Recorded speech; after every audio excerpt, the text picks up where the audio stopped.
한데요. 잘 보시면요. 왜 그러냐면 약국 용도로 내가 이제 분양을 받았어요. 분양 받은 사람이요. 이제 분양자가 원고겠죠. 분양자가 분양자인 피고예요. 피고가 분양자입니다. 원고가 약국 용도로 점포를 분양받았는데 피고인 분양자가 알고 봤더니 이제 그렇게 안 해줬겠죠. 병원 입점 약정에 이제 체불이 생긴 거예요. 다시 말해서 병원이 못 들어가야 된 겁니다. 그 병원에, 그 점포에. 그래서 이 점포의 교환가치 차익 및 일실 임대수익 상당의 손해배상을 원고가 피고에게 구했겠죠. 나 병원으로 들어왔으면 돈 받을 수 있는 게 얼마고 거기에 대해서 임대수익도 못 받았지 얼만큼 내가 이게 임대를 놨을 테니까. 그래서 그거에 대한 손해배상을 청구한 거예요. 왜냐면 병원이 못 들어갔으니까 애초에. 그래서 피고야 너 병원 입점 약정에 대한 체불이야 라고 해서 이제 손해배상 구하는 사건인데요. 자, 3조 1항의 통상손해와 2항의 특별손해 의미를 파악해보자 라는 겁니다. 통상손해는요 당연히 알 수 있는 사정이에요. 2항은요 특별손해를 얘기하는데 채무자가 이를 알았거나 알 수 있었을 때 하나여 배상 책임 있다라고 규정하고 있습니다. 됐죠? 그러니까 일반 경험칙에 비추어 생각되는 범위의 손해가 통상손해고요. 밑에 보시죠. 빨간 줄 2항의 특별사정이라는 손해는요 당사자들 사이에 개별 구체적 사정에 따른 손해를 말합니다. 됐죠? 요 정도는 써주셔야 돼요. 자, 맨 밑에 가셔서요. 대법원 보시죠. 자, 이런 법리에 따라 이 사건 특약에서 피고의 병원 입점 의무를 보장하는 존속 기간 자체가 없었다. 되죠? 그러니까 존속 기간을 정하지 않았어요. 입점 의무를 보장한다라는 존속 기간이 애초에 없었고요. 그 이행에 대한 대가로 병원 입점이 되었을 때 가치 상승분을 반영하여 분양 대금을 지급하였다고 보이지도 않는다. 그러니까 내가 돈을 병원 입점했을 때 가치가 상승하니까 분양 대금을 더 올려줘서 받았다라는 게 없다라는 거예요. 피고의 입장에서는요. 그냥 똑같이 받았는데 그냥 병원 입점해줄게 라는 얘기만 한 거죠. 이 정도.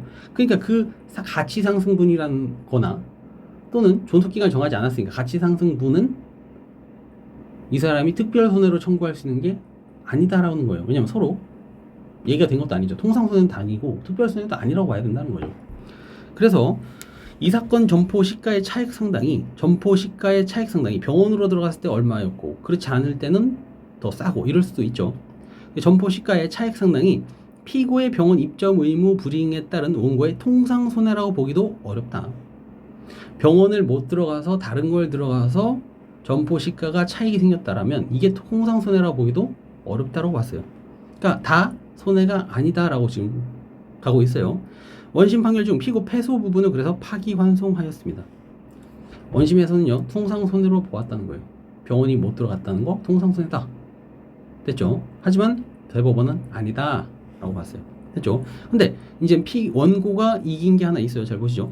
약사인 내 아들에게 이 사건 점포를 임대해서 차임을 수령할 목적이었다라는 거예요. 병원이라는 게 이제 여기 다 포함하는 거예요. 병의원, 약국 다 포함하는 거라서 약사인 아들에게 이 사건 점포를 임대해서 차임 수령할 목적이었다라는 그러한 원고의 주장 내용은요. 사실상 엄청 디테일하죠. 이런 거는 다 개별적 구체적으로 당사자가 서로 알았느냐 특별 손해라고 봐야 한다는 거예요. 사실상. 그래서 원고 자체는 약국 자격이 없어요. 약사를 자격이 없으니까 약국 못 차리죠. 이 사건 점포에서 직접 약국을 운영할 수 없는 사정 등에 비춰볼 때 원고가 결국 뭐는 할 수 있었죠? 그러면 임대는 어차피 할 수 있었던 거잖아요. 맞죠? 병원이나 약국을 차릴 수 없었어요. 원고는 뭐가 없으니까? 라이센스가 없으니까. 그래서 하지만 뭐는 하려고 했죠? 약국을 꼭 넣어야 됐어요. 병원을 꼭 해야 됐어요. 라는 얘기는 알고 있었죠. 누가? 피고가요.